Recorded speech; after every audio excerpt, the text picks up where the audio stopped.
મહત્વના સમાચારની સાથે તો મહત્વના જે સમાચાર મળી રહ્યા છે અમદાવાદના સુખરામનગર ખાતે મકાનની ગેલેરી ધરાશયી થઈ હોવાના સમાચાર સામે આવી રહ્યા છે। સુખરામનગર વિસ્તારમાં મકાનની ગેલેરી ધરાશયી થઈ છે તો 12 નંબર બ્લોકના મકાનની ગેલેરીનો ભાગ તૂટી પડ્યો।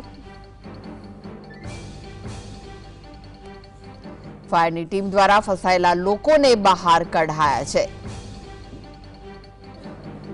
तो घटना में सदनसीबे कोई जानहानि नहीं थई।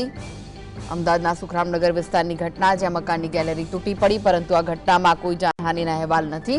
आप जोई रह्या छो दृश्यो, जूनू मकान छे जेनी गैलरी तूटी पड़ी हती, जेना कारणे अफरातफरीनो माहोल सर्जायो हतो, परंतु आ जे समग्र घटना थई छे तेमां कोई जानहानिना अहेवाल नहीं। अमदावादना सुखरामनगर विस्तारनी घटना ज्यां मकाननी गैलरी धराशयी थई।